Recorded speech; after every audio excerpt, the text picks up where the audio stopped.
props or the beautiful features that we have. So we explain Islam in the way that we have lived it. So it's a personal experience. We use the adab and the way we understand, the way we practice our religion. So that's the way we have done it. So maybe you can now give us some tips on how we could utilize what we know to upgrade ourselves. Okay. The other thing I think that you could also give us some advice on how do we prepare ourselves to be better volunteers. I'm sure you know that we all come from different walks of life, different experiences, different levels of understanding of Islam. So maybe you can tell us a few things that we prepare ourselves mentally, physically, emotionally, spiritually to actually become the best volunteer that we should be. Thank you so much. MashaAllah. Barakallah feek. And I have not forgotten, as always, and in fact I wanted to thank Aisha after thanking you. Aisha has been a volunteer with us. She has allowed, we are very fortunate that our volunteers have got resources. So whenever we are in need of things or rooms, there's always somebody to offer. So this time, Sister Aisha has graciously, through a generosity, given us this space. Thank you, Aisha.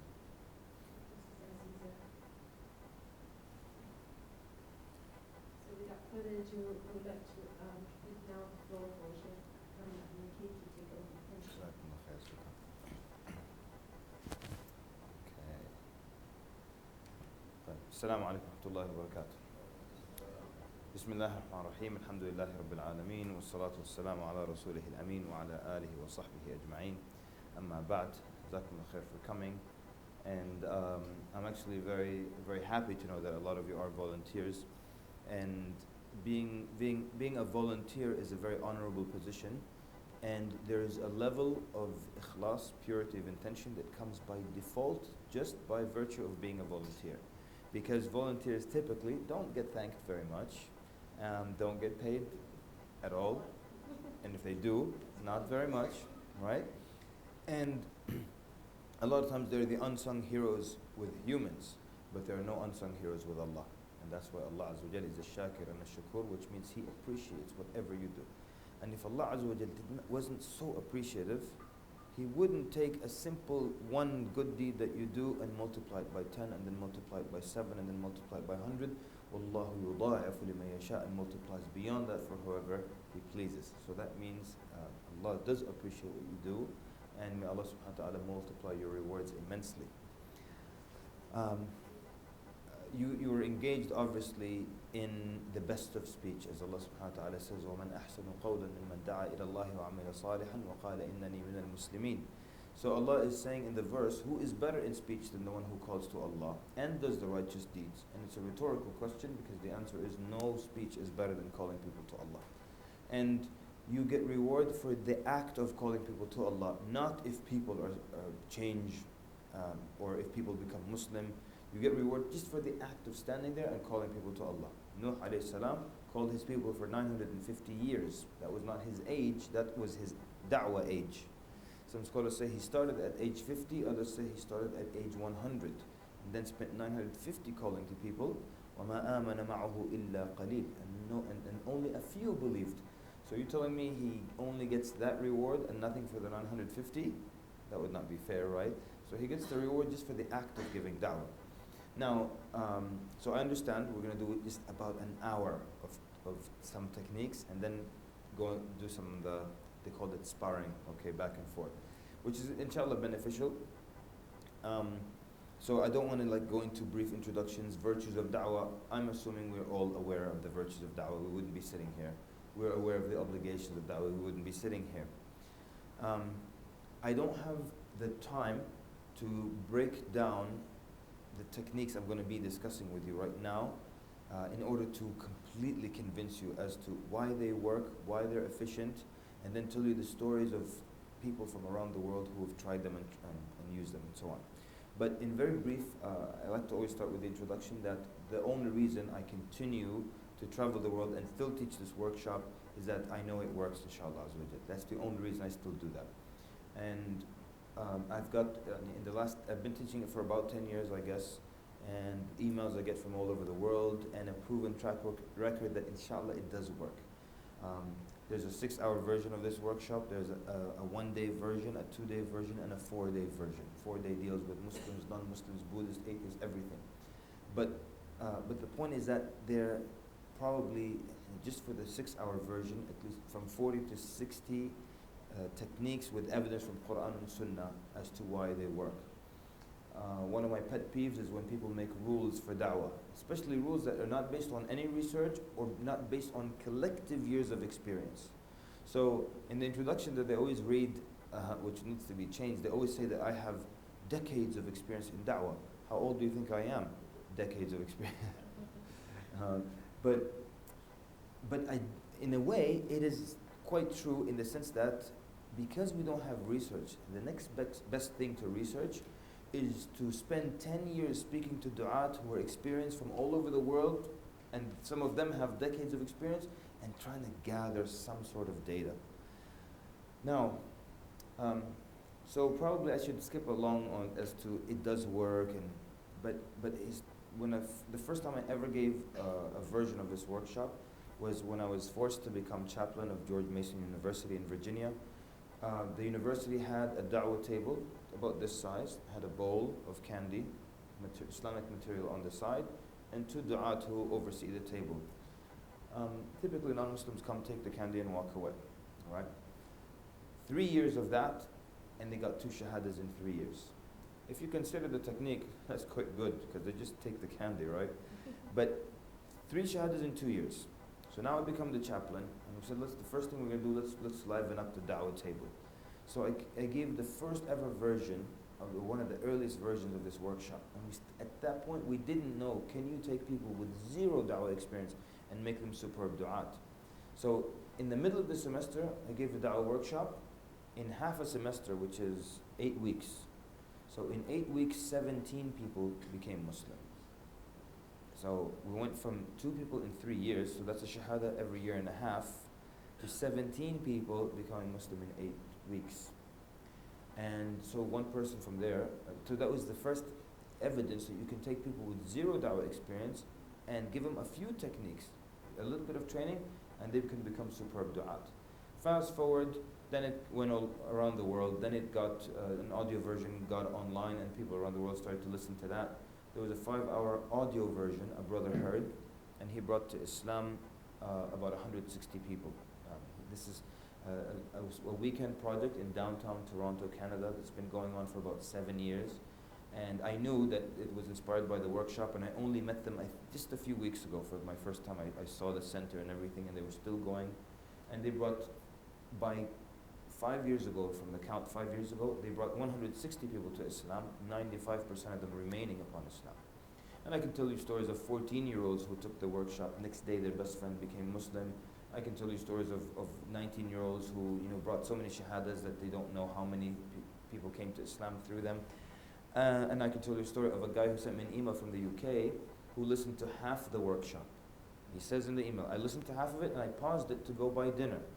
On the street, I saw someone from the workshop, from the non-Muslim, so I said something from the workshop. He said something back, I said something to him.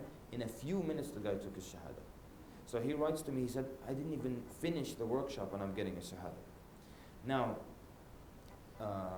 the position that you're in, as I understand, deals with, I'm not sure if everyone's on the same page, but is it that the masjid gets a lot of visitors and then you're able to speak to them and give them an example? I mean, some brief intro to Islam. I knew a man, he visited our center in Virginia. His name was Muhammad al-Akkas, Sheikh Muhammad al-Akkas. A Saudi guy came to visit. We invited him for a lecture, and he started the lecture by saying, I brought to Islam 7,360 some people to Islam. 7,360 some or 30 something. Wow, first of all, how do you do that and how do you count that, right? Basically what he did during Desert Storm, the first Gulf War, he started a free tour of the city. And foreigners, they love to get into a tour and stuff. I had a boss in America, he said, I want to go to Hajj. She's not Muslim. I'd love to go to Hajj, and I'm willing to throw the stones and do everything. Like she thinks it's just some ethnic experience, you know. Westerners love ethnic experiences. So he said I would go to the army camps. So we have a free tour of the city, and we go around. We show them some buildings and monuments and what have you. And we scheduled it to come around to the masjid a little before the salah. Then we bring them to this nice masjid. We show them around, and then we explain to them about Islam. We've got a brief introduction, and it ends exactly with the call for prayer. People hear the call for prayer, we listen to it together. Then, the next step, he says, any questions? And here are the questions, the most common one. How does one become Muslim? And that's why his 7,300, whatever number was, they were all soldiers, all visitors to the masjid. So what an excellent opportunity you have.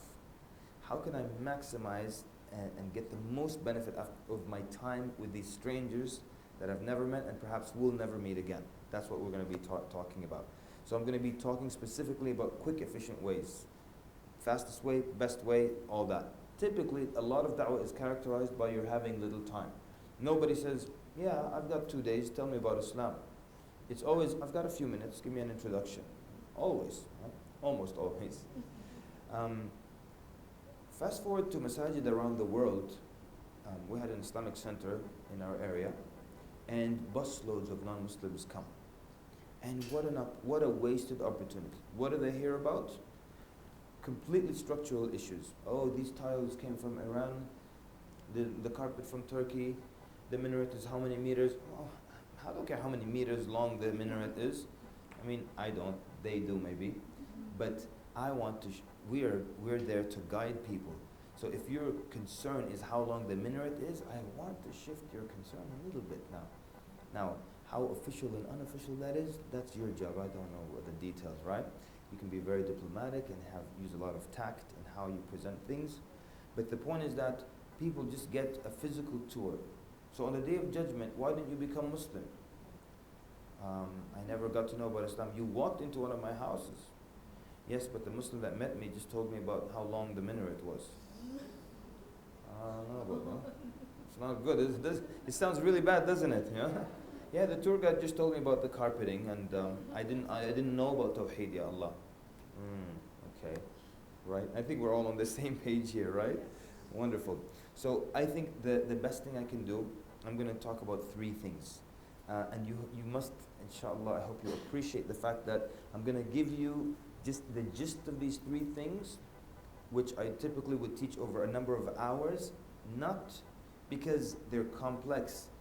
I teach them over a number of hours in order to convince the audience this is how it is. I need to give evidence from the Sunnah. Prophet used this technique, and it's in the Quran as well. So most of the hours I spend teaching these 3 simple techniques are just to convince the audience, because they don't have as much da'wah experience, and they don't know, maybe they don't know me.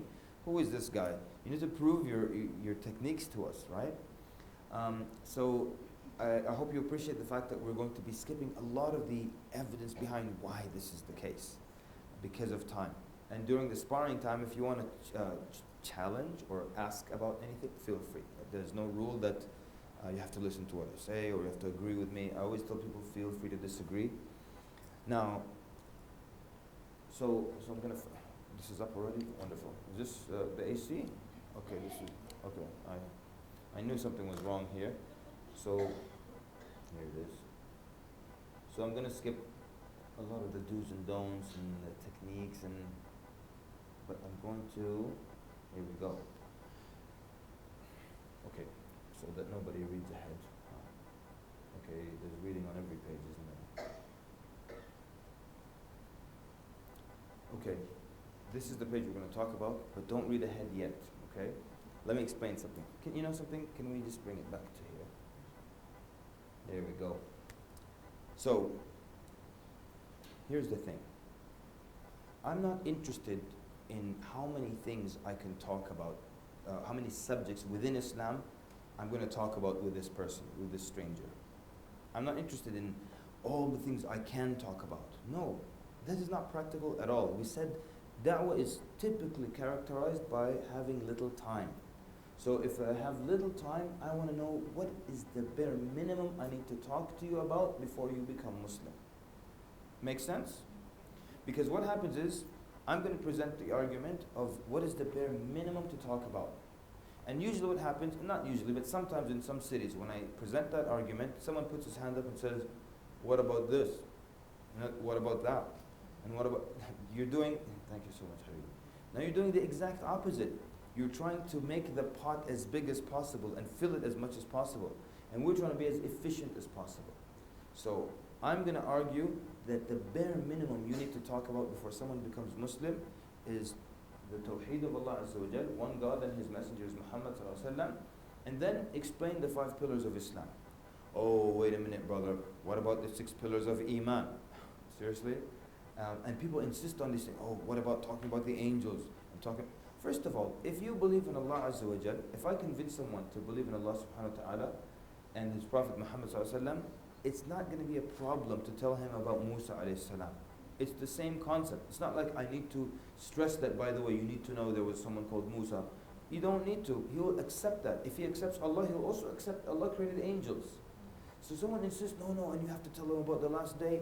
Okay, I'm talking to a Christian. Don't just follow some rule someone made.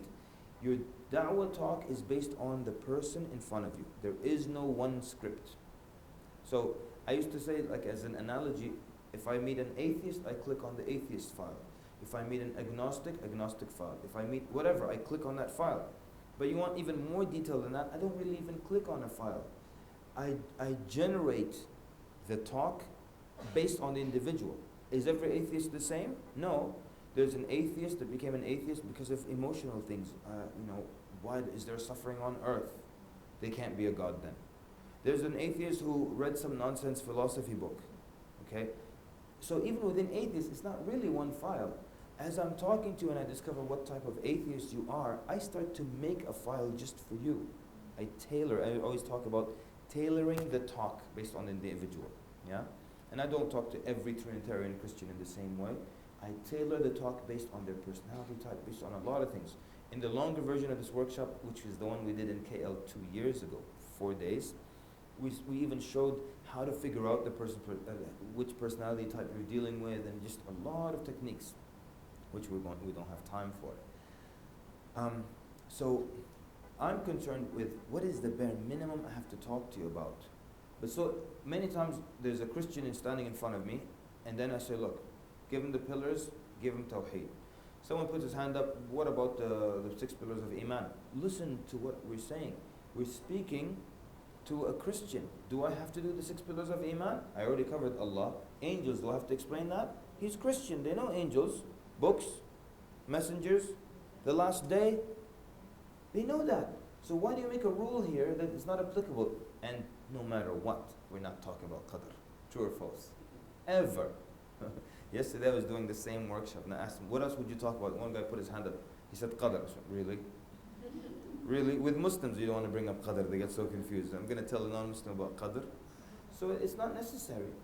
What are the let's understand this. What are the prerequisites to becoming a Muslim? Yeah, before the person can say the Shahada, what do I have to fix in their mind? Meaning, one da'iyah told me, this is in America, he said, if someone has a girlfriend, I don't let them take the Shahada. Is that a condition before you can say La ilaha illallah? Any time the Prophet asked someone, do you have a friend you're living with or something like that? Is that a condition?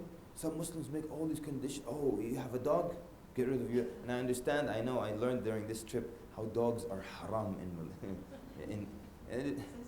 and they call it the Shafi'i madhab.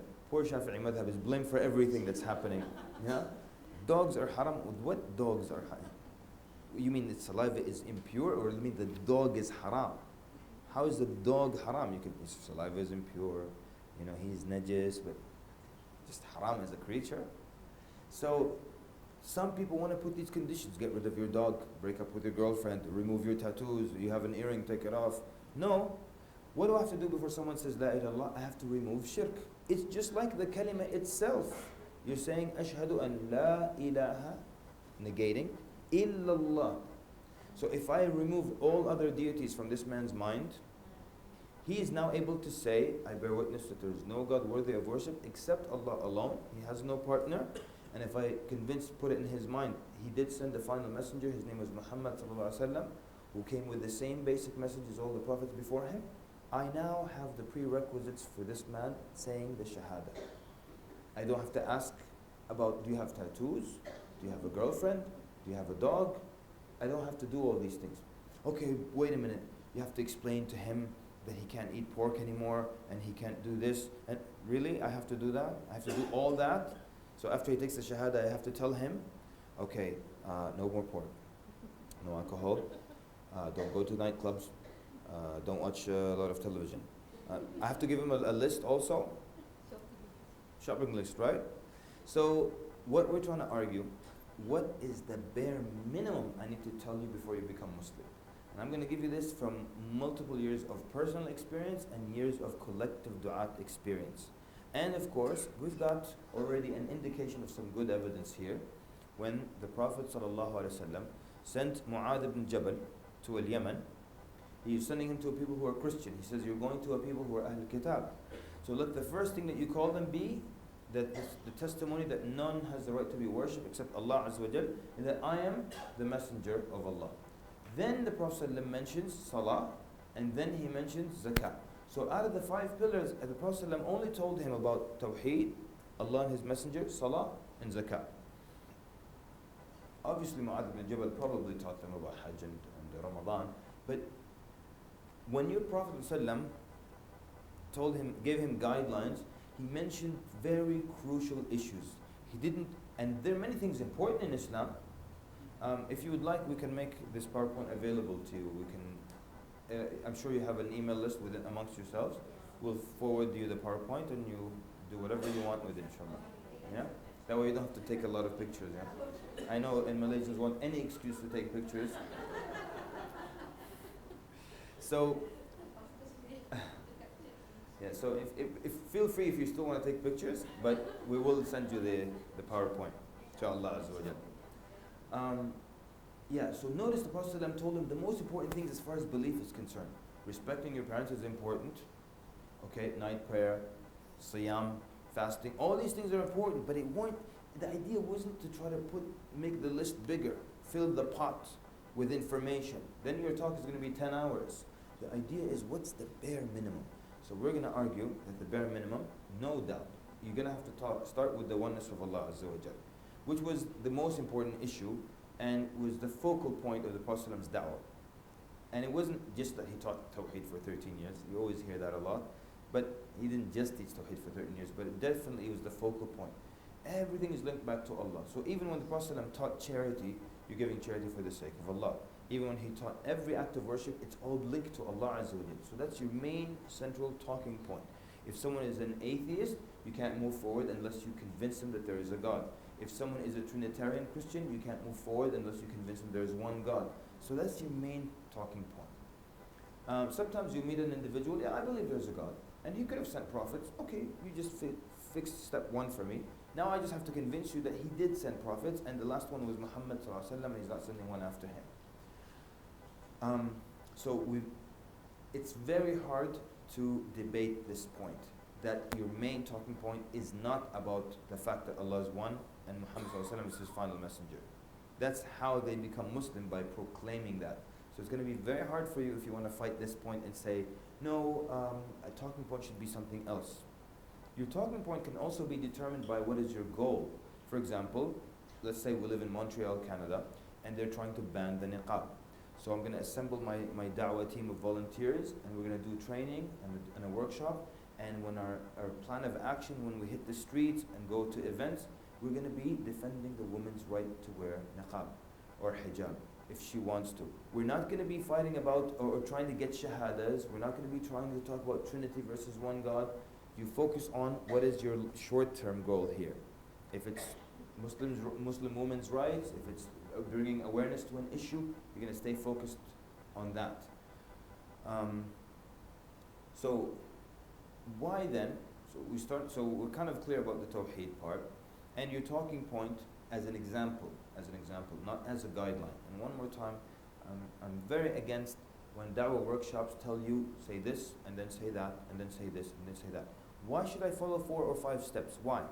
Is that how da'wah works? It is so situational that sometimes you don't follow any of these 5 steps that you're claiming, and the person becomes Muslim. This is a true story about someone who is actually a speaker now, and he was asked, how did you become Muslim? He said, this is my story. I was buying drugs from a drug dealer at night, and the drug dealer, for no apparent reason whatsoever, just said, while he's selling me the drugs, hey, you know who the best people are? The Muslims, they're the best people. Yes, that will be $100. Here are your drugs. Have a nice day. Thank you for your business. He said, I went home, smoked the drugs, whatever it is, did whatever he's supposed to do with it. Woke up in the morning and said to myself, the drug dealer said the Muslims are the best people. Got online and he became Muslim. Did this drug dealer follow any of the 5 steps of, no. And we don't know anything about him. So what do we learn from this story? We should start selling drugs to people, right? No. So that's why I really like to shy away from saying follow these 5 points. These are your speaking points. How are they my speaking points? You don't know if the guy I'm speaking to is a rabbi, a Christian missionary, just an agnostic person, an atheist, a confused person searching for the truth, a Buddhist, a Hindu, a Taoist. You don't know that. So how are you giving me 5 points to stick to? And that's why I believe as a teaching philosophy, it's better to teach people to understand who's in front of them. Based on that, formulate something right for them, tailor-made for them. Yeah? Rich people, they don't buy ready suits, they get their suits tailor-made. Yeah? I've got bigger shoulders, smaller waist, and that suit's better than any suit you get fresh off, pre-made off the shelf. Yeah? So, we established our foundation, and I want us to imagine that it's like you're building. Can I write on that? Wonderful. That's exactly what I need here. I'm going to give you an example, not necessarily, I don't have to use this, right? I can write on the board itself. Who's in charge here? I'm just taking advantage of equipment and nobody's saying yes or no. That's fine? Make sure this is not permanent. Yesterday, they put it near a whiteboard and it's permanent.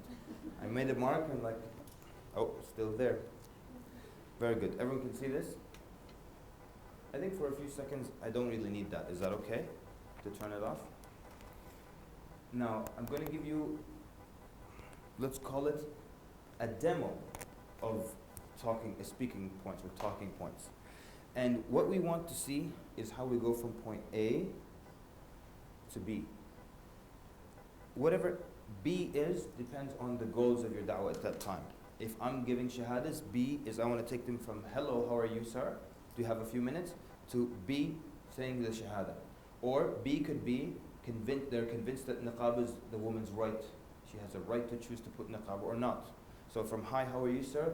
Do you have a minute? I'll talk to you about a woman's rights issue. Boom, B, they're convinced. So whatever it is. This is just one example of taking someone from A to B. Number one, so that's why the slide said channeling thoughts. Many du'at throw random bits of information at people hoping one thing will stick and make them feel good. It's very, very bad. School textbooks, chapters, step by step, yeah? And you don't start your math book in the middle of this, from the end of the book. You start from the beginning. You learn 1 + 1 = 2 before C² = A² + B². Some du'at, they have a combination in their mind of things that they think might attract the non-Muslim. So they throw you a fact about the Prophet ﷺ and how gentle he was with people. Then something about taking care of nature and plants and animals. Then something about the Prophet ﷺ being forgiven. Then something about science and the Quran. Then something about paradise, something about the hellfire. And they just keep throwing these random things at people. But it doesn't work like that. It's better for me to take your thoughts through a process, through a channel as we call it. And the channel takes you gradually, logically from A to B. So it looks like this. So when I want to build a structure, I need solid foundation. So let's say this is the ground, and I'm going to build upon that. I'm going to do this quickly through a story that happened a couple of years ago with not too much analysis, but I use it to explain how, this is a shahada that I got from some guy in Washington DC, a police officer. And it was about 7 minutes long. And it was to get the shahada. Some people think if the person becomes Muslim, because I spoke to them for 5 minutes, that means they also leave Islam in 5 minutes. But if they become Muslim after a year of research, they will become a firm Muslim. It's actually not that. What we need to learn as du'at, we need to actually separate the two stages. This is a big mistake when we think it's one stage. No, there are two clear stages. Stage one is I talk to you until you become Muslim. And then, some people, one stage, they think it's over. No. Now the real work starts. Stage two is I will develop you and work and follow up until you remain Muslim. From collective years, every place in the world I traveled to and I met and experienced da'iyah, I asked them the same question. So what I'm about to tell you is not solid research, but it's the next best thing. It's collective years and years and years, decades of du'at. Every time I would travel, I would ask the following question. If I give shahada to 100 people in your city, okay, let's say a Western city, give shahada to 100 people, and never follow up with them, bring them to the masjid or teach them Quran or anything, not one call. I come back 2 months later, what percentage of them will be still upon Islam? Take a guess. 50% will be Muslim? 2 months. For 2 months I never call them, I come back 2 months later. Huh? What percent do you think will be Muslim still? 80%? 50%? Close to 90? Will be Muslim. Yes, thank you. The other way around. What do you think, sir? Take a guess. 5% will be Muslim? I have never, ever met an experienced da'iyah who didn't say 1 or 2% only. It's one of the biggest problems we have. One of the biggest problems. If I don't follow up, 1 to 2% will become, or will only remain. So out of the 10, what's 1% out of 100? One guy. I worked for hours to bring 100 people to Islam. Maybe 1 or 2 will remain upon Islam without follow-up. It's so important for Da'at to understand the second process. So that's why he can become Muslim in 10 seconds. It doesn't matter. What matters is how do I develop them after that. Look, the Prophet ﷺ had multiple shahadas in under 10 minutes. In under 3 minutes. When he came to Uthman ibn Affan, he said one sentence. We have it in the history books. He said, verily I am the Prophet of Allah, sent ilayka wa ila nasi jami'an, sent to you and to everyone else. And Uthman became Muslim immediately. Okay, but what's the quality of Uthman then? Because he was built upon later on. Okay, so I want to build upon this ground. I want to build a foundation. And my talk is going to go from here to there progressively. So this police officer, as I'm walking in, he saw my wife in the distance waiting for me in the car. As I'm walking in, he says, why do the Muslims have the best women? I said, what do you mean, sir? He said, well, Muslim women are well-dressed and well-mannered and modest. Our women, he starts describing. I said, are you Muslim? I know he's not Muslim. I'm trying to connect, yeah? I said, are you Muslim, sir? He said, no. I said, because you have very Islamic qualities. So he actually, his chest came out. Maybe, yeah, I have Islamic qualities. I have a good moral system. Maybe I'm not so different from these people who are called Muslims. Now I want to start my talk with him. So, do you know much about Islam, sir? So this is my question. Do you know much about Islam? And I'm expecting either a yes or a no. In my mind, if he said no, then I have to give him a brief introduction to Islam. If he says no, I have to introduce it to him.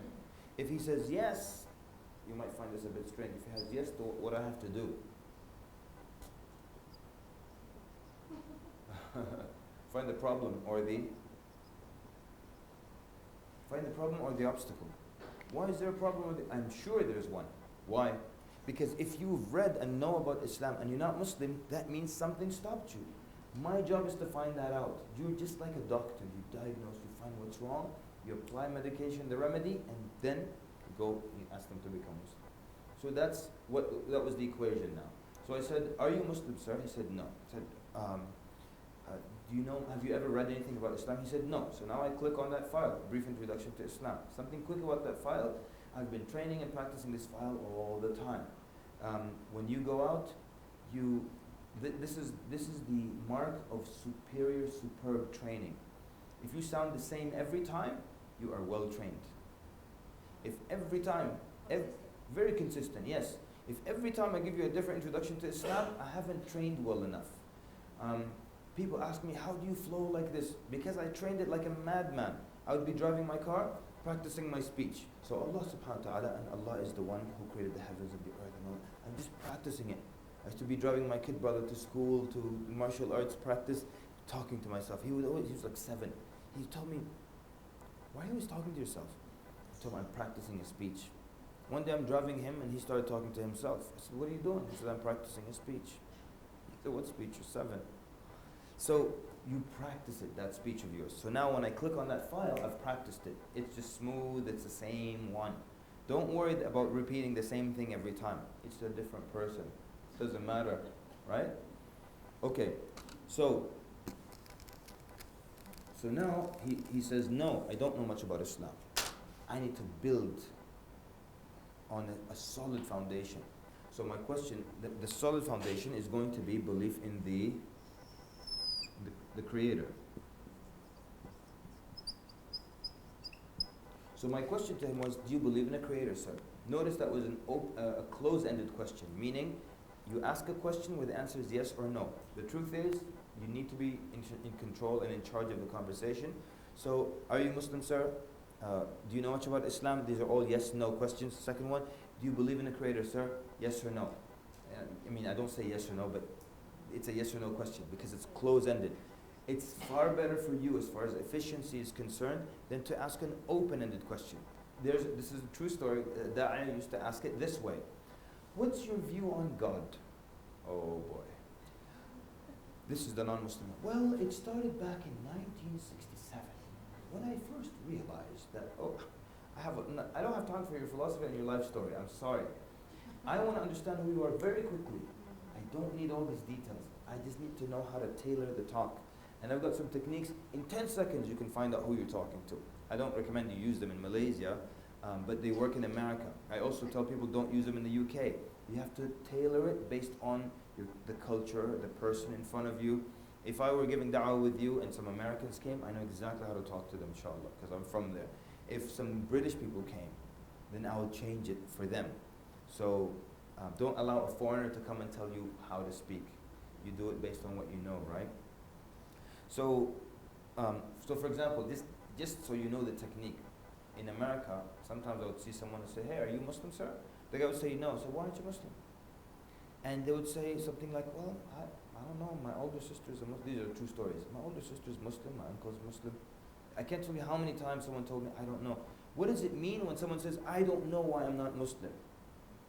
He's telling you as a da'iyah, because now imagine you're a salesperson, yeah? And someone might buy, he may not buy. What do you see? You see dollar signs as a salesperson. Because if you might buy, you may not buy, as a salesperson, I will make you buy, right? So now, when they say, I don't know why I'm not Muslim, I see, oh, inshallah, gold, inshallah. You take shahada. But what if you tell someone, sir, are you Muslim, sir? No, I'm not. Why aren't you Muslim? Because I have my Lord and Savior, Jesus Christ, that's why not.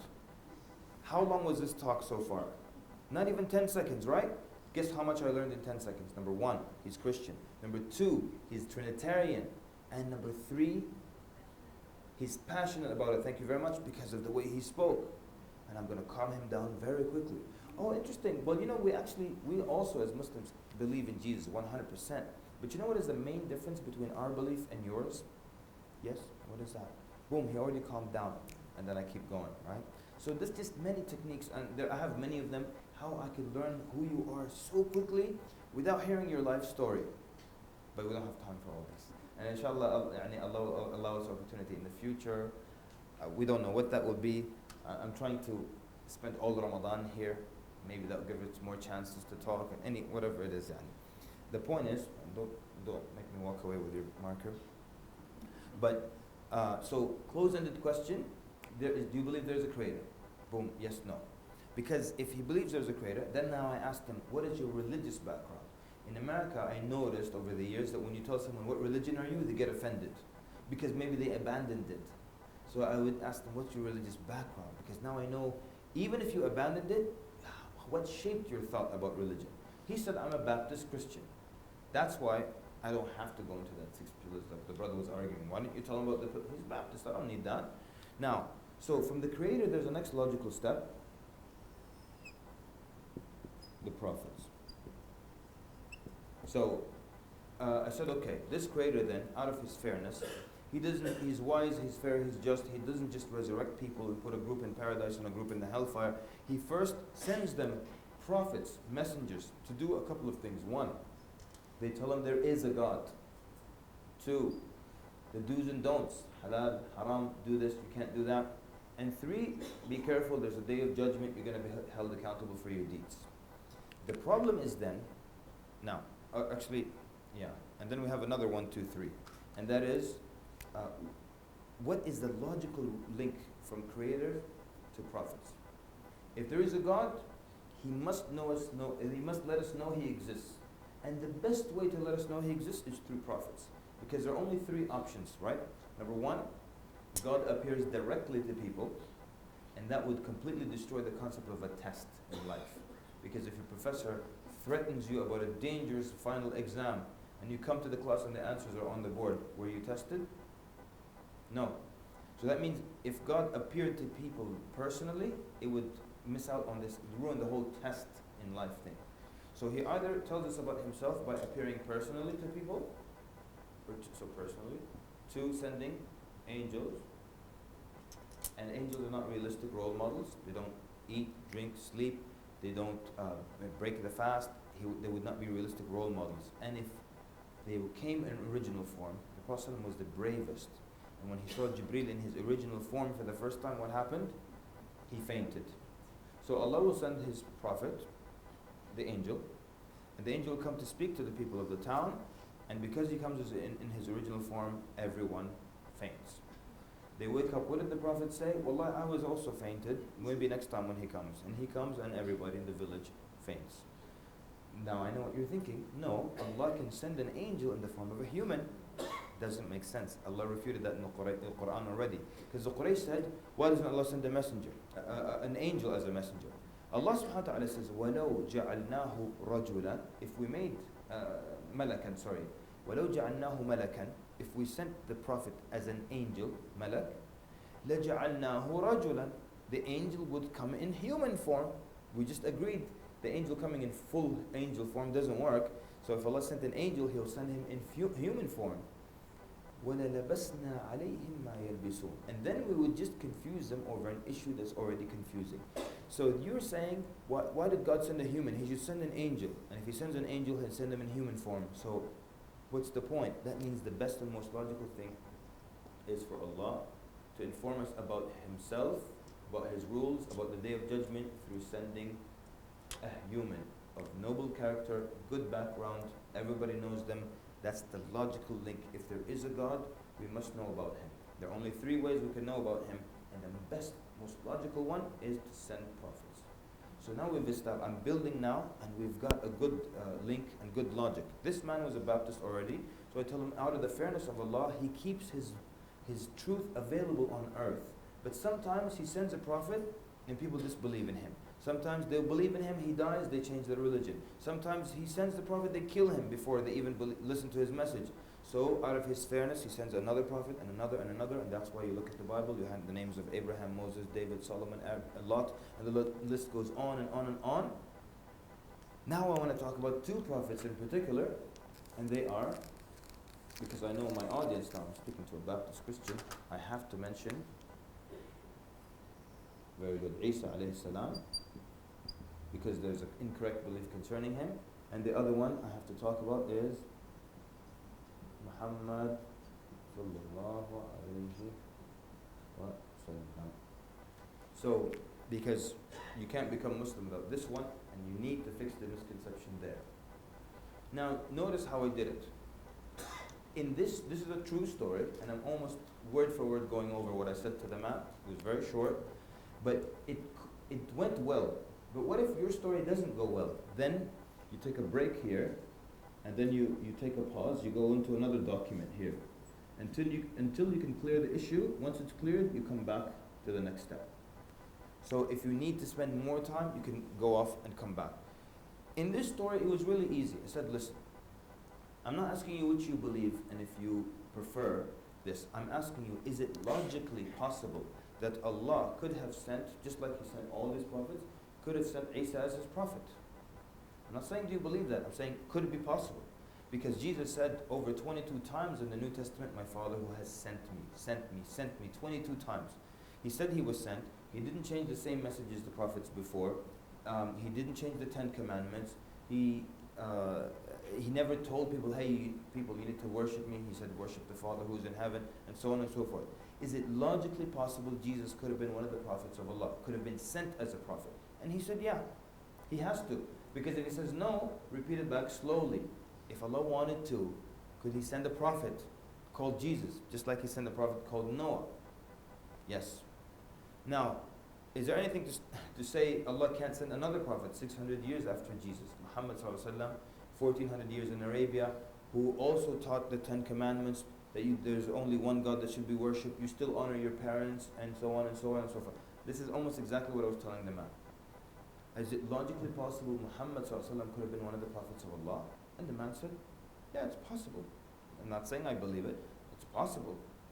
If he says no, just say it slowly. If Allah wanted to send a prophet called Muhammad, could He do that? And he has to say yes. If he says no, why not? What's to stop Allah Azza wa Jal? Now, what if he says, well, I don't know enough about him, but I gave a brief when I said he was also a shepherd and of good moral standing and good character, and didn't change the 10 commandments. He was in the mold of prophets, right? What if he says, I want to know more about him? Then I can go into that file. Or even if it's not a file, it could be a booklet that I give them, whatever it is. More information to move on to before I can move on to the next step. So every step of the way here, it could be more talk. If he's an atheist, I have to talk until I put the first foundation. Then I put the next one, put the third one, right? Now, notice he just said it's logically possible. But I want you to tell you something, and I don't have too much time for the philosophy behind it. But typically, right now, think of something that you believe is logically possible. And most likely, it's something you believe is true. Now think of something that you don't think is logically possible. Most likely, it's something you don't think is true. So what if I asked him about a cult leader? You remember this cult leader called Jim Jones? Yeah? So is it logically possible that Jim Jones could have been one of the prophets of Allah? He would say, no. Jim Jones had 1,000 of his followers drink poison and he drank it too. He took money from them, put it in his personal bank accounts. He named the clearing in the forest in Guyana Jonestown after himself. He never taught the 10 commandments. He never claimed Jibreel came to him. Is it logically possible Jim Jones was the prophet of Allah? No, because the gap is big. Is it logically possible Muhammad sallallahu alaihi wasallam, shepherd, didn't change the 10 commandments, there's still one God that should be worshipped, could have been one of the prophets of Allah? It's possible, which says in his mind the gap isn't that big. Now from here we want to talk about the 5 pillars. How much time do I have for the first hour so far? How much have I used of it? 30 minutes? Fantastic. We're on, this is the fastest I've ever gone through the material, but I don't know that I'm also speaking to an experienced room, Barakallahu Feekum. Now, from here, I'm making the argument that it's sufficient to talk about the 5 pillars of Islam. Oh, but wait a minute, what about sadaqah? And what about qiyam? And holding the tongue? And being good to parents? Jazakallah khair. If you have forever, do that.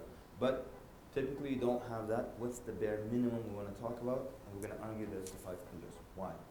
Because look, and these are true stories, okay? You meet someone in the street, you stop them, you talk to them for 5 minutes about Islam, they agree and love every word you say. Then I tell them, become Muslim, because top here, this is what we want. B is actually, in our case here, in this scenario, is what we call the gold, which is when they become Muslim, right? The shahada, we call it going for the gold, right? Now the guy said, so I explain all this and say, gold, become Muslim. I agree with everything you said, and I like this religion. Sounds nice, but I can't change my life because of 5 minutes of good speech. I need to know more about this religion. I need to read more and to look at the teachings. What are they doing? They want to be careful. They want to know what they're getting into. What if they get into a religion and you give me a nice 5-minute description, then I discover all kinds of crazy things inside that you have to eat frogs every Wednesday and Allah. You didn't tell me this when you sold it to me. Yeah, well, I forgot. So people want to know what they're getting into. And so they, therefore, from 5 minutes of your talk, they're not convinced. They're like, I need more time to look into it. I need to Google it. Everyone knows needs to consult Google, right? So I need to Google it. I need to read on my own and see what the scripture is saying. One way to bypass that, it's not an illegitimate concern, but also sometimes it gets over-exaggerated. I will explain in a second. So we start to introduce a description of the 5 pillars of Islam. And it really takes 45 seconds. Why? Because we already covered La ilaha illallah Muhammad Rasulullah. Then, and in a brief, I'm going over, then it makes sense if Allah is your creator, and He's the one who gives you your health, your happiness, and everything that you have. It makes sense to praise Him only, to thank Him only, to worship Him only. You agree? You agree? Okay, so here's the second pillar, prayer. Then if you can save over $1,000 for over a year in your bank account, you give 2.5% to the poor. $25 out of 1,000, you look like a generous person. You think you'll give 25 to the poor? And I've had someone say, you don't know how much I'll give the poor. Yeah, I love the poor, right? Wonderful. That's zakah. Makes sense? You're always checking. Makes sense? Makes sense. Next one. Don't assume we're on the same page. Check. Any problems? Anything? Good? We're good? Okay, next one. Now, by the way, I don't speak to people like this. This is a disclaimer I have to put out. I'm excited telling you the story right now. So I'm saying, but I don't speak to people like that. I speak like this. So now we move on to the next one. You understand? But because I'm excited now, so some people think, oh, that's how he speaks to people. Then they go and try, hey, listen, man. No. So don't get the wrong idea. Plus, I know how mild-mannered everyone is in Malaysia, so you're probably thinking, he needs to move to Malaysia so he can learn some... So we are mild-mannered. I'm just excited telling you this story. Now, what was I saying? 45 seconds, yes, thank you. So we go through them, checking, good. We just cover the 5 pillars. Now, I tell them, what I just explained to you are called the 5 pillars of Islam. And you know what pillars do for a foundation? Pillars hold up a foundation. So these will hold up your Islam. So in a way, everything that you learn about Islam from this moment forward will be probably less important than what you learned now. What does that do? It tells him, if the most important things agreed with me and didn't scare me away from the religion, what are the chances something of lesser importance will scare me away? Meaning, you agree with the 5 pillars, when I bring you to the masjid, enter with your right foot, and the guy says, right foot? You didn't tell me this before. It's not going to scare him away, because the most important component or the tenets, right, agreed with him. So explaining the 5 pillars removes the fear of, oh, I need to read more, I need to know what I'm getting into. And now quickly I need to move on to another story. Before I finish this story, actually the story is almost finished. The guy did take a shahada, all right? He took it in under 7 minutes, and he was a serious Muslim even though it was 7 minutes. He started calling me and saying, hey, listen, I need to learn to pray. He was serious about it. So that destroys the rule of, oh, quick shahada, quick leave, slow shahada, mufti. No. So, at this point now, this is a story where I walked into this gas station, and there's this man, I call him Evil Santa. You know Santa Claus? This was his evil brother. Long white hair, big white beard, tattoos, dragons and the devils and skull rings. And someone told me to talk to him because he's interested in Islam. I came to him and said, I hear you're interested in Islam. He said, I'm reading the Quran, and if I finish reading it and I find no mistakes in it, I'll become Muslim. Now, usually we'd have a lot of fun here and spar. Can we spar? Let's spar.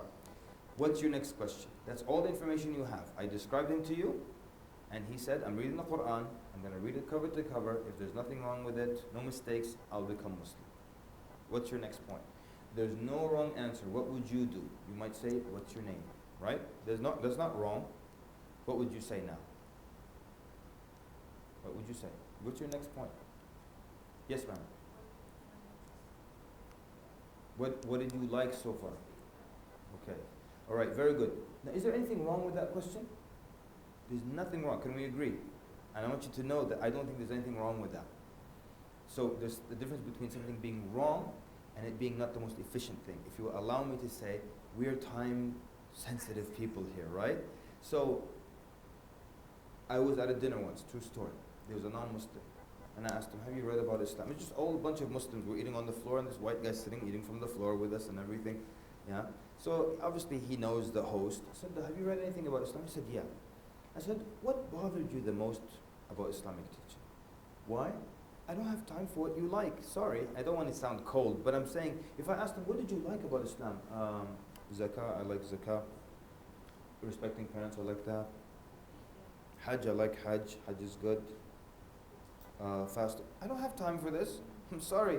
I want to know what's the problem. Look, you are, one more time, you are doctors. As du'at, you doctors. When you go to your doctor and you say, my left knee hurts, he doesn't, well, can you hear well out of your right ear? Is your hair smooth these days? Your skin is okay? How many fingers am I holding? He's not checking what is good. If you say, my left knee hurts, he goes straight to your left knee. He doesn't even go to your right knee. He goes straight there first, then he'll start checking other things. So I want to find the problem. Have you read about Islam? Yes. What caused you the most friction as you were reading about Islam? Oh, the fact that there's no Trinity. What is the rest of my talk about? The fact that there's no Trinity. All right. But thank you, sister. Thank you very much. And you are correct. You were clear. You are correct. Rapport. Yes. And I have a chapter in the course, in the notes, about rapport and how to establish rapport. And we say that beware that rapport is established, especially when when I also have when I have enough time. You can build rapport very quickly, and you can even subconsciously build rapport, like standing in the same way, matching their tone, matching the volume of their voice, and all these things. And then again in America, in America people are quite friendly and open to even to strangers.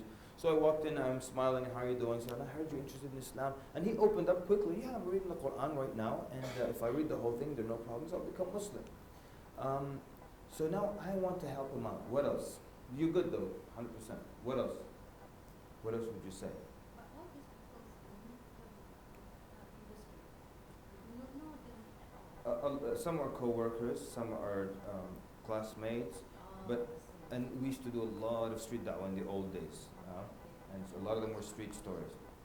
Okay, so this guy just, everything I've told you is exactly what I knew in that first minute now. What else is next? What else would you say? Do you want to become Muslim? Yes, I'll read the Quran like I said, and if I read the whole thing, there are no mistakes, I'll become Muslim. I have to read the whole Quran, and if I find nothing wrong with it, I'll become Muslim. Yes, sir. Oh, he said, do you check all the 45,000 parts of the car before you buy it? Oh, I like this. MashaAllah. Okay, by the way, yes ma'am. Which chapter do you like? You want to go into what you like, huh? because he's reading the Quran. Okay. The Quran also Okay, I like Al-Imran. Al-Baqarah, I like Al-Baqarah. I like the middle of Al-Baqarah especially. I like the part of the Baqarah especially. Okay. Naam? Top 3? Why do you care? I don't want to be harsh with you because you're Malay and sweet, but why do you care what his top 3 are? Which one you practice? You want to help him, right? Yeah. And you want to make sure he also finishes inshallah before he dies, right? Because he's really... Okay. There we go. So now I asked him, by the way, I'm going to tell you the truth. This is a true story. So I'm not trying to tell you this is what you should say. No, this is what I did say. This is a true story. You could have gone in any direction. I'm not telling you, hey, look at my direction, the best direction. No, I'm trying to tell you, it's a true story. Watch this direction. I want to rush him, not rush him. I want to encourage him along. So I said, how much have you read of the Quran so far? He said, so far I've read 1/3 of the Quran. I said, this 1/3 that you have read, did you find any mistakes in it so far? He said, so far, absolutely no mistakes. What is your next selling point? I've read 1/3 with no mistakes. Somebody started saying it. Yes, salam, mashallah. So our sister Aziza, right, is saying she's going to tell him the other 2/3 are going to be good too. If 1/3 is good, the other 2/3 are going to be good. So become Muslim right now. That's what I told him. And he started yelling at me. So maybe your report was a good idea. He yelled at me 3 times during that talk. He said, "You're telling me what to do. Nobody tells me what to do." So, yes ma'am. Not simple? Are you trying to complicate things or make it easier for him? Huh? Okay, good, good. Alright, so you're letting him know you're reading something serious. My argument was, if I read a book and find 1/3 of it to be good, what are the chances 2/3 are not going to be good? But one time a Muslim student, I said that, put his hand up. He said, no. Sometimes you read a novel, 1/3 of it is good, and the other 2/3 are bad. And it's a wrong analogy. He's not reading the Quran to see if it's a nice story and the rest is not. He's reading it to see, is this a perfect book from Allah? So if it's 1/3 perfect from Allah, how can the other 2/3 not be perfect from Allah? And Allah co-authored it with somebody? You understand? He's testing it to see if it's a divine book. How can any book be half divine, the other half not divine? It's either all corrupt or all from God. That's why it's not a good analogy. So, but he didn't listen to that, but he didn't like it. Everything I tried with him, he yelled, he got angry. So in the end, I had dead end. The only thing I could do was leave the gas station and pray to Allah that this man finishes the Quran. I left, and I never, even though I live in the same area, we go to that masjid every time. There's a gas station near the masjid. Never saw him again. Maybe 7 years or 9 years later, I'm driving by the gas station. I don't even need gas. And he left that gas station. I see him standing outside. Same guy, long white hair. My goodness, quickly. I made a turn. Go into the gas station. I walked up to him. How are you doing, sir? I spoke to you some years ago. You were reading the Quran. Did you become Muslim? He said, no. That means he didn't finish reading the Quran, right?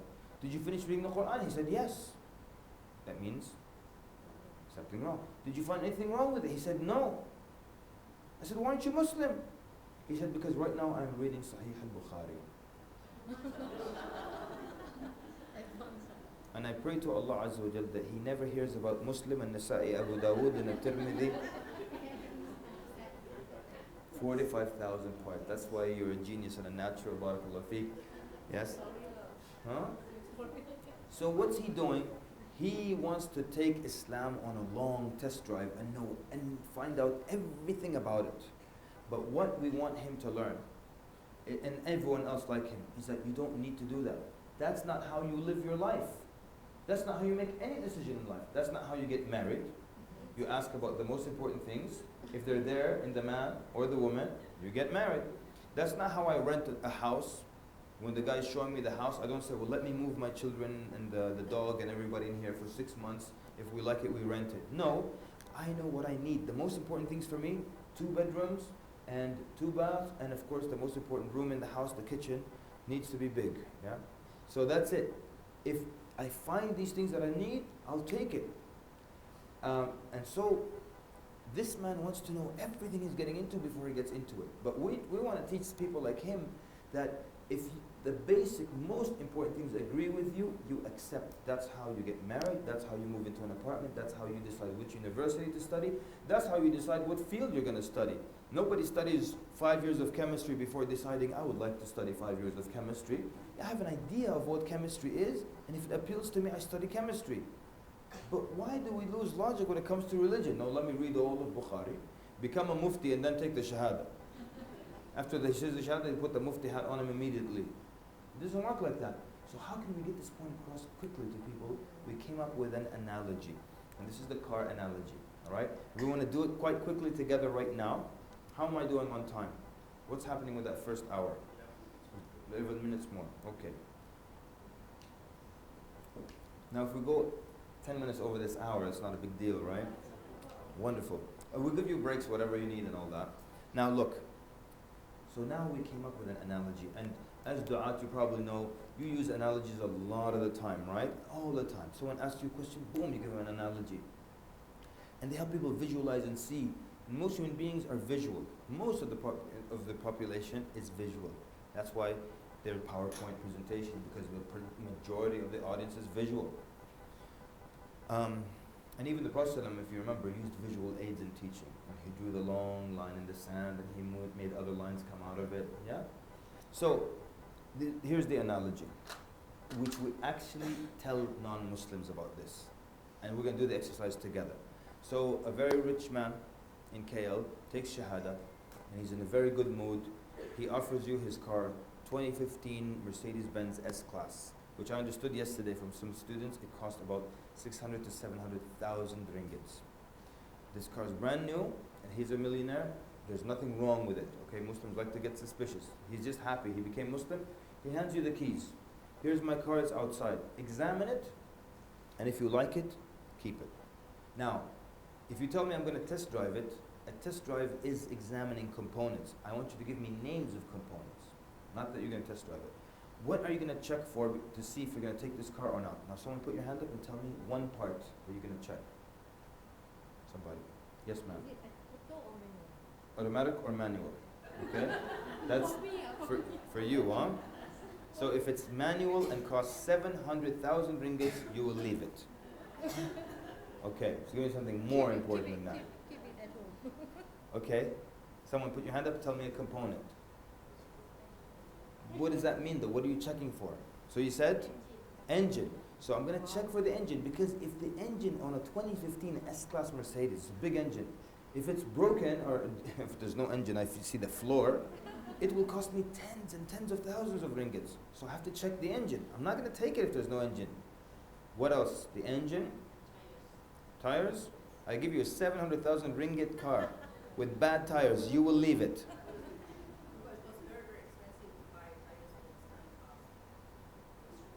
I will drive it on whatever tires it has. If it's bald tires, I'll be driving in. Assalamu alaikum. I'm just coming to the masjid. Assalamu alaikum. And who is this guy who's going to come and say, nice car, but look at the tires? Tell him it's 700,000. I have a nice car and bad tires. You have a bad car. Period. Okay, what else? What component? Speedometer, mileage. Speed up? Mileage? It's a 2015 car. Yes, sir.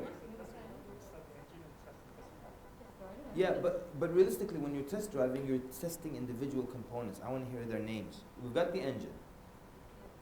Give me the most important ones. Engine, brakes. Have you heard of Fred Flintstone? Yes? Don't worry about brakes. I got shoes. I'm not going to leave a 700,000 ringgit car because it has no brakes. How much to change brake pads? Nothing. Oil? No, If he gives it to you with no oil, you're not going to go, 1 second, I'll go buy oil, I'll come put it in, and I'll drive it home. Give me the most important things. Engine. Uh-huh. Uh-huh. Before you accept it. I can accept, but before I drive it, I not all the cars are the same. Uh-huh. Yeah. Yeah, but you can learn that on your time. You're not going to reject it because you don't know if it's key or touch or, right? You're going to, yes. manual. Again? You really hate manual, huh? Manual. This thing is Quran. Then the one is manual. Ownership. Yes, sister, far back. Behind you even, behind you, yes. What? Sorry, 1 second. One more time. Safety features? What, seat belts? 700,000 ringgit car. If there's no seat belt, I'll get a rope. I'll get a rope. Come on, 700,000 ringgit. I guess, what are you, all millionaires in here? Yes, sister. Okay, what did I say in the beginning? There has to be a suspicious person in the audience. I told you he's a millionaire, became Muslim. Always someone says, bomb in the trunk, dead body in the trunk. Why is this millionaire driving with a dead body? And then he gives it to you, then he calls the police. He took it, yes, so get it. Because you're Malaysians, huh? No, believe me, every country I've done this exercise, somebody says stolen, bomb, drugs, dead body. I told you there's not, he's happy he became Muslim, he wants to honor you. He's going to give you a dead body in the trunk. You take it. How many people would just take it? Fantastic. Sister Aziza, you're going to take it. You go out, it is a 2015 Mercedes. Burned completely to the ground. You would take it still? No. Completely. Okay, I didn't tell you because you didn't tell me what you're checking. You just said you'll take it. That's all you check. Yeah, okay, the engine's working. Everything else completely burnt to the ground. That means you're going to check the body for severe damage. Maybe a train cut it in half. So the body for severe damage is one important issue. 2, the engine, because it's very expensive. 3, the transmission, because it's very, very expensive. These 3 things. I'm not going to reject it because the radio doesn't work. I will sing if you give me that car. I don't need a radio. I'm not going to reject it for tires, or for brakes, or for any other feature. That means I check the most important features and then I accept. That's how we live our life. Yes, sir? In Malaysia, it's very common to have a car together. Fantastic, fantastic. People are driving, they see you coming in a Mercedes, and when you leave, Corolla? Wonderful. You were saying? Sorry? You're still insisting on the chassis number, in case this millionaire just stole it from the street, huh? Whether I like it or not. That's it. Whether you, oh. Whether I like the Oh, car. oh, oh. Style over here. Style. Let me tell you something. 700,000 ringgit car, I will like it. There's no not for me. I'll be like, I like it. It looks like a hippo. I love it. Because someone out there will buy it for 650,000 ringgits from me. Fantastic. That means what we do actually, we started to use this exercise with non-Muslims. Here, let me tell you a true story. There was a dinner. We gave a lecture for non-Muslims. At the end, they brought me a young man interested in Islam. We have to do a check now.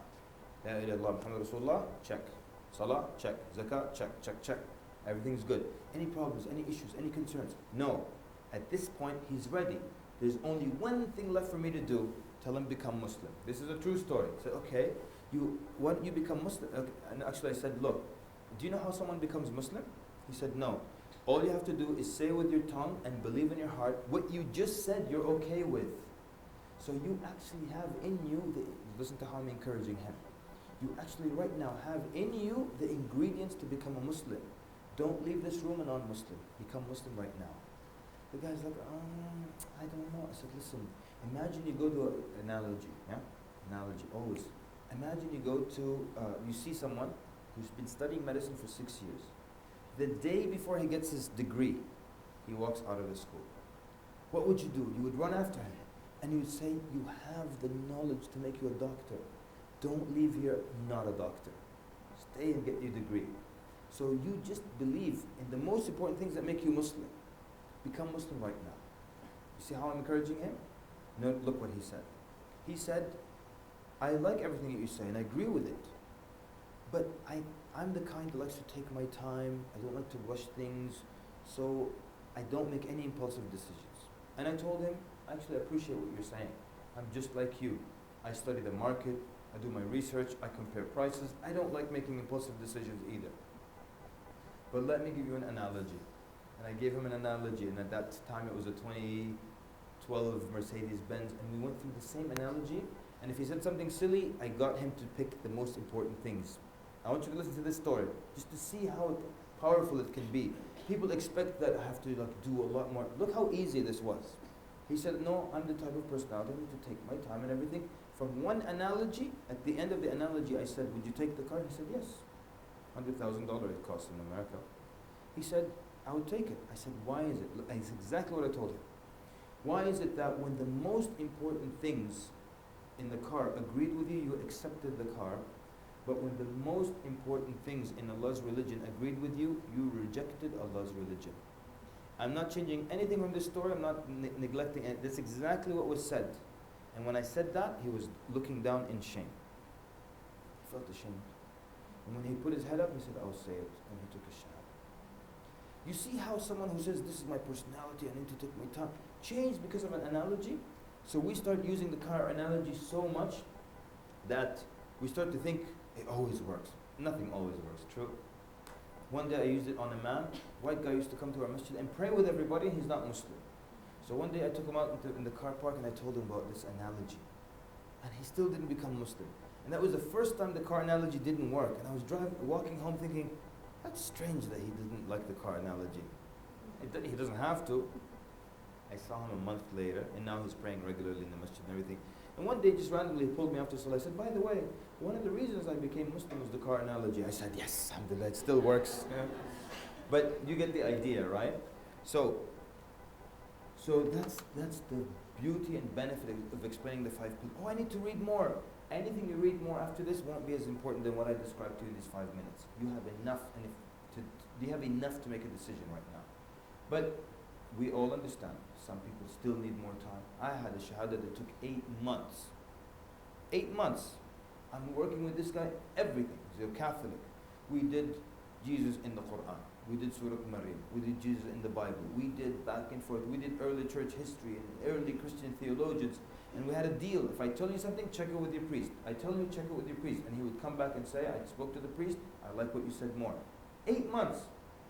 So I'm not telling you that everyone will become, quickly. But even if you don't change when I talk to you, I left in you the seeds of change. You'll go back to whatever tourist country you came from, and something will happen, inshallah, that will grow inside you. Yeah?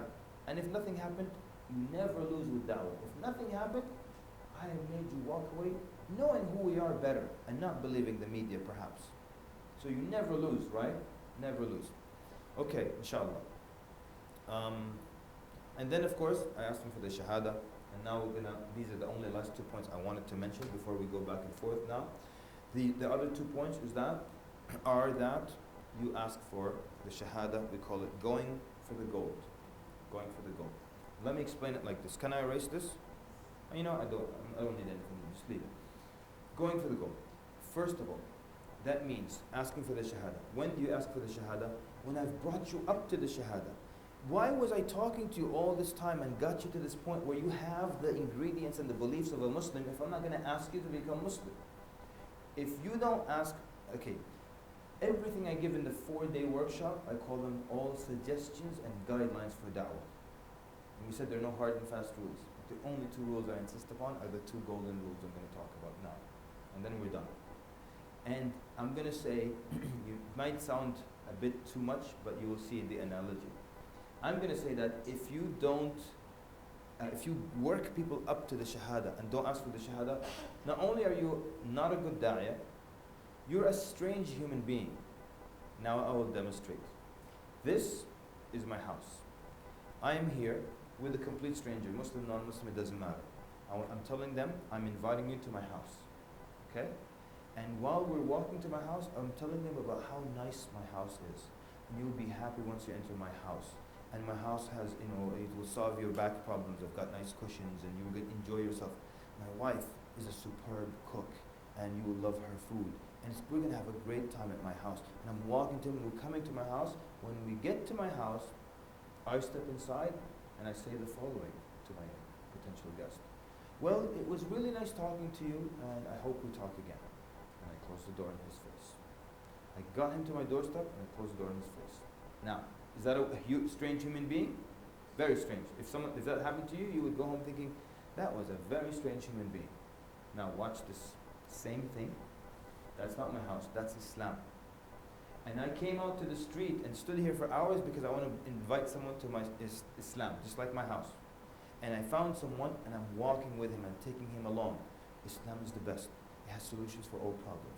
You're going to love it. You're going to become a better person and you'll be happier. Then I tell him about the 5 pillars. And I tell him about all aspects of being good to nature and everything and all that. And when he gets to the doorstep now, he's believing that there's one God, Muhammad ﷺ is his final messenger. I'm already in Islam. Well, it was really nice talking to you, sir, and come see us again sometime soon. And I close the door in his face. You see why that's a bad da'iyah? Why did you bring him up to this point? Tell me one time the Prophet ﷺ went to call the people to Islam, got there and didn't call them to Islam. Even the sentence makes no sense. Now, here's the thing. People think that now, by the way, we're talking in general terms, and you know what you're doing, you tweak it, yeah? So am I saying to you, for sure, every tourist comes your way, while they're in their shorts and they have their camera out, tell them, now you need to become Muslim right now. Am I saying that? We're discussing guidelines, and you know what to do with it, okay? But I want you to understand this rule. This is the most important rule. Before, let me tell you the difference in effectiveness, not in success, in effectiveness. When I didn't learn this rule, I probably was giving da'wah for 5 years, sometimes every weekend, with 0 shahadas. And the minute I learned this rule, 5 shahadas a day. See the difference? 0 in 5 years, 5 a day after learning this rule. One time a guy came to a 6-hour workshop I was giving. He attended half of it and got a shahada next week. He called me. Why? Because he heard the first golden rule. You have to ask for the shahada. You absolutely have to ask for the shahada. I used to stand in front of a store every Saturday, give people an introduction to Islam, and when I'm done, they stare at me and I stare back at them. It was very awkward. I didn't know what to do. I thought they would ask me to let them become Muslim. No. We know a change is good, we don't make it. I know I have to eat better, I keep eating bad food. I know I have to stop smoking, I keep smoking. We know Islam is better, we don't become Muslim. I need people, human beings. So I need to encourage and I need to ask for the Shahada. They studied why, in one business, why people don't, why the sale doesn't go through. There are 1,001 reasons why you don't buy something. I need to get permission from my wife. I had a credit card, they only accept cash. The color wasn't right, the size wasn't right, the price wasn't right. 1,001. 96% of the time people don't buy something, the salesperson didn't ask for the sale. That's it. Can you believe that 1,000 reasons are in the 4% and 96% of the reasons you didn't ask for the sale? So I used to talk and not ask for the Shahada. And when I learned it, 5 people a day started becoming Muslim. That's how it works. So why would I bring you to the doorstep of Islam and not say welcome to Islam? So if this is, now I want everyone to be very clear on what I'm saying. In the scenario where this is your A and this is your B, you have to do it. But if I'm bringing awareness to niqab, I don't have to ask for the Shahada. Can we agree on that? But if I go out and my purpose is to bring people to Islam, I absolutely have to ask them. They're not just going to, oh, I love it, please let me become Muslim. It does not work that way. I'm going to skip all the other arguments to prove this. And there's statistics and data from sales world, from all kinds of different fields to show that you have to ask for the change. Why did you get him to the doorstep? Are we clear on this point? But let me tell you about this rule. Again, there are 2 golden rules. Everything else is flexible. I follow this rule so much that sometimes, you know what I said sometimes? Sometimes I follow this rule even if I'm sure the guy won't become Muslim. Why? Because when I say, so are you ready to become Muslim right now? The guy says, oh, not now. I know he's not, but what happens mentally when you tell someone, are you ready to become a Muslim right now? And they say, no, not right now. What has happened in their subconscious? They've accepted the idea that at some point I need to become Muslim. It's just not now. What if I tell someone, it also teaches you, this is another technique, in 5 seconds you know how much progress you've made or haven't made. Because if I tell someone, there's another benefit of that. Quick technique, yeah? If I tell someone, so why don't you become Muslim right now? Become Muslim? Why would I become Muslim? I've got Jesus, you know? Now I know a lot of things. I know one, I thought I was making progress, but I wasn't. He looked like he was on the same frequency, but he wasn't. And I'm still far from convincing him. I learned all that very quickly. So, let's just say, try it. I always tell people, I'll give you so many theories in 4 days, and I say the only thing is for you to go out and try it. Sometimes people put their hand, I don't agree with that. And with all due respect, they have 0 experience. Like they never in their life went out. So, okay, I'm telling you, this is at least maybe 70 years of collective du'at experience. You tell me you don't agree with it. Based on what he said, one guy, this is a true story. I'm guessing. You're guessing? I'm giving you also evidence from the Quran Sunnah, and you're guessing that it doesn't work? So look, forget guesswork. The only test between me and you go out and try it. That was the first golden rule. And then the second golden rule is create the sense of urgency. Create the sense of urgency. In sales, this is not sales, but just so you understand it. In sales, it's called the doomsday approach. Your coupon has an expiration date on it. Why? So you can move. Imagine you get a coupon that says valid until Yawm al-Qiyamah. You feel the urgency to go buy? Yeah. That's why Every time you go to the car dealership, oh, this is the last red color car we have. This is the last 6-cylinder. This is the last convertible. Am I always coming at the wrong time, or what's happening here? Oh, 1-day sale, early bird sale in America until 12 o'clock. You gotta come. If they say the sale ends whenever the world ends, who's gonna come? It's called the doomsday approach. You need to make a move now. And I'm just gonna skip the stories where I'm telling you, so many people that are genuinely interested in Islam. And because you don't make a decision now, they get home, exams, bills, papers, work, family, they never look back at Islam again. Never. In 10 years of giving my phone number and email address out to sincerely interested people in Islam, how many do you think ever called me back or emailed me? Sincerely. I'm not counting the ones that weren't sincere. The very sincere ones that I gave my information to, how many called me back in 10 years? Take a guess. 2? How many people ever contacted me? The ones who were sincerely interested in Islam. Around the world. 0. 0. 10 years of speaking to the very sincere people who love the religion, some of them who cry, and here, give me more information. None of them contact you. One of our friends became Muslim in Germany, in the military, came back, brought his entire family to Islam. Cousins, uncles, distant cousins, nephews, everybody, except his dear sweet mother. One day he called her, she said, okay, I'll talk to you about it. Let's meet at your grandmother's house. He said, on the way she got a heart attack and died. So he learned, you take action now. Urgency. Urgency is not pressure. Urgency is not pressure. The Prophet ﷺ in his tent, on the eve of the conquering of Mecca, he tells Abu Sufyan, isn't it time for you, Abu Sufyan, to say La ilaha illallah Muhammad Rasulullah? So Abu Sufyan says, La ilaha illallah, no problem. Muhammad Rasulullah, I still have issues with it. Al-Abbas nudges him, says, do it. Now they're not forcing him because he was safe. No one's going to hurt him. Right? Prophet gave him protection twice, right? So he's not under any threat. So do it now. He says the Shahada. Was he serious about it? No. But Iman entered, and he narrates it, Iman entered his heart the second day. So, of course, we're not saying trick people into saying the Shahada. We're saying urgency. Make a move now. How did Hamza ibn Abdul Muttalib become Muslim? He said a statement by accident, publicly, that he's Muslim. He wasn't. Because he came to Abu Jahl. Abu Jahl severely insulted the Prophet. He comes back from hunting, and a woman tells him, you should have seen how Abu Jahl treated your nephew. Nephew, sah? Yeah, nephew. So he, out of anger, he goes to Abu Jahl. And he needs to justify why he's going to hit Abu Jahl. So with his bow, he smacks him on his head, whacks. And he says, Atasubbu Muhammad, you curse Muhammad, wa ana ala deenih, and I'm upon his religion. And I say, aqulu ma yaqul, I say what he says. Now he's just trying to justify, why am I so angry that I'm going to come and smack you, Abu Jahl? It's because I also believe in what he believes. Then he's like, actually I don't believe in what he believes.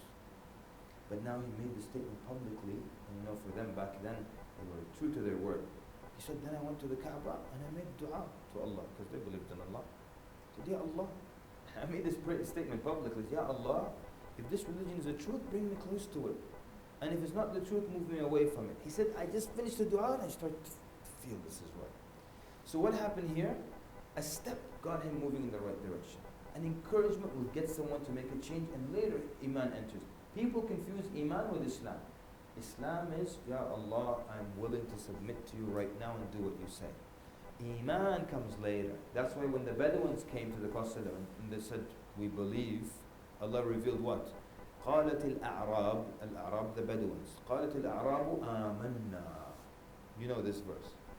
Allah says to the Prophet, قل لن تؤمنوا. Say you have not believed yet. ولكن قولوا أسلمنا. Step 1, become Muslim. Iman will come. People come into our masjid in America with tattoos. Or they come, a sister will come, this is a true story. Multiple true stories, I'm telling you. They come in with hijab, long sleeve and long skirt, to take shahada in the masjid. The imam takes her to his office for questioning. She comes out, running, crying, and she never comes back to the masjid. And the imam comes and he tells everybody she's not ready. You know what they do? They come in and sit down. And they tell them, are you ready to get rid of your dogs? and break up with your boyfriend, and stop doing this, and stop listening to music, and stop doing that. And then they feel it's burdensome, they run away crying. Wallahi, turning people away from Allah's religion. But what he's confusing is Islam and Iman. She is doing Islam. Ya Allah, I'm willing to submit. She's wearing hijab. She's American wearing hijab. Isn't that submission?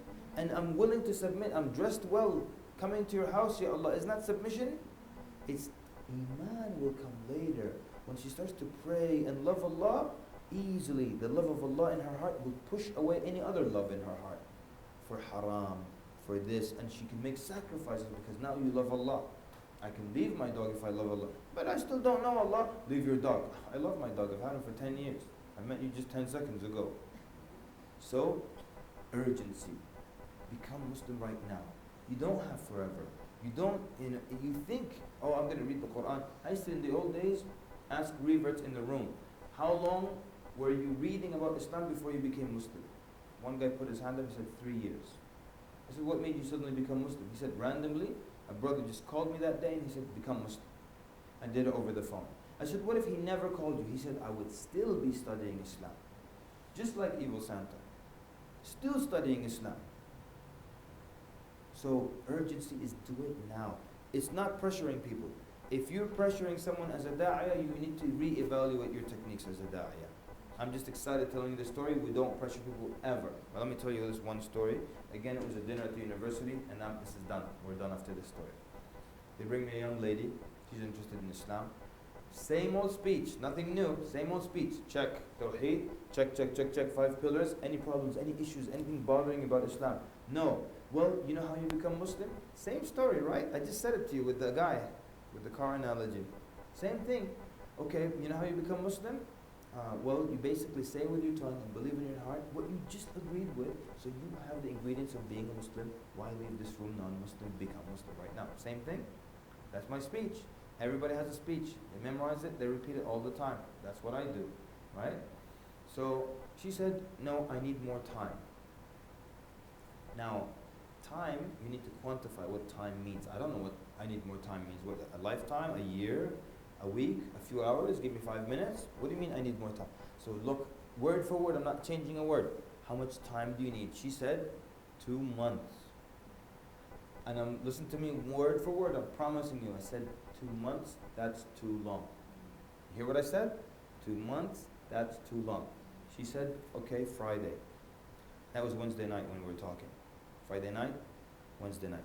She went from 2 months to 2 days from one sentence. Am I pressuring anybody?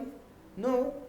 Now I'm going to try one more time. Right? I'm not going to give up. I said, listen, what's going to happen from now to Friday? What will you experience? Do it right now. You have the ingredients of a Muslim. Give it the doctor's analogy. Again, encouragement. No pressure, just encouragement. She said, no. I made up my mind. Friday, I'll come to your center. After the class, I'll take the shahada. I said, wonderful. I just want you to do me one favor from now until Friday. I want you to drive very slowly and very carefully. And wear your seatbelt and don't die until Friday. She said, you're scaring me. I said, I'm sorry. But that's how the angel of death works. Many people have died while they were interested in Islam. He doesn't say, well, she has a Friday appointment. Saturday morning we come visit her. People have died while they were interested in Islam, and I pray that you're safe until Friday. Just be careful and I'll see you on Friday. No pressure, right? I went away. I'm getting in my car, I drive back home. On the way, the sisters called my phone. Salaam alaikum, the sister took her shahada. So, we don't pressure people, we don't cheat, we don't trick, we don't lie to people because of one reason. We have the truth. Those religions that don't have the truth, they trick, they leave information, they give you bribes, they give you, I don't know, shirts and clothes and soup. We don't do that. We can give, of course, Prophet ﷺ gave, but he gave the new Muslims to strengthen their iman. Anyways, the point is that that's an example of channeled thought process from one point to another, organized, not random bits and pieces of information. That's why every talk starts with an introduction, then it gets deeper. Every book starts with chapters so people understand, link one thing to the other. And then if you've got them to the point where you've eliminated, you've got all the prerequisites to the shahada, you've got them to believe in the most important things, then obviously, why would you do that if you're not going to ask them to become Muslim? Beware of people thinking that, oh, if I ask them to become Muslim, they'll be very offended. Many people say that, and I'm sorry, 100% of them have never given da'wah. They think that the person will be offended. No, people are not stupid. When he came to your da'wah table, saw the way you're dressed, saw books saying Islam, we had a huge banner that said worship the Creator, not the creation, and you said, do you have a minute, I'll talk to you about Islam. What does he think you want? Okay, this is in America, for example. He's had Jehovah's Witnesses knock on his door, Mormons knock on his door. He's had all kinds of people, Hare Krishnas, all kinds of people call him to his religion. He's familiar with this idea. Why does the Muslim think that if I ask him, would you like to become Muslim now? Oh, he's going to be offended. He's going to be shocked, do you think? Oh, that's why you were calling me here? Oh, no, how dare you? He knows why you called him over. He knows you believe your religion is the truth. He's not. I've never in my life, there could be, but I've never in my life heard from any da'iyah a story of someone who we explained everything to and he's agreeing with you, then you ask him for the shahada, then he's offended. I thought we were friends. How dare you ask me something like this? Why is he agreeing with you then? So don't worry about that. Now, with all I'm saying, you're going to use your judgment, but you're also going to experiment with a lot of things to see what works and what doesn't work. The problem is with du'at, you don't really teach them new ways of giving da'wah. I have to tell you from years of teaching this, it's unlearning the wrong ways of giving da'wah or misconceptions about giving da'wah. So that's why I always like to encourage du'at, try different things. The worst thing you can think is that I have all the answers, right? If you ever attended like my 4-hour da'wah class, I'm going to tell you, you're going to be amazed. Not because I'm amazing, because in 7 or 8, 9 years, I've been gathering the most amazing things from the most amazing students. And so every time I hear something smart, I'm a little smarter the next city. They're like, where does he get this stuff from? MashaAllah. I got it from you, what are you talking about? You understand? So we learn from each other, we experiment. And one of the worst things you can be as a da'iyah is to be rigid. That's why I say the da'iyah is malleable, like a metal, flexible, shapeable. I can shape and deal with every situation. And you'll be surprised at the situations. So I think that's enough for now. I think perhaps even more gems are going to come out as we start our discussions. Moderator, you want to say anything? You want to take a break? Whatever you want to do, I'm here for you, inshallah. Okay, but Jazakumullah khair so far for coming, for listening. And by the way, I do apologize that we came late. I was dressed exactly like this since 6:45. I'm sitting down at the hotel. So, but you're in the end, you're at the mercy of a number of things, including vicious KL traffic and things like that. It's not like I could just take any car and just come here. I don't know what the place was, but no S class. Yeah, no S class. But so I do apologize that you were sitting here waiting for a while. But Jazakumullah khairan for that. Sallallahu barak wa Muhammad. Assalamu alaikum. Assalamu alaikum.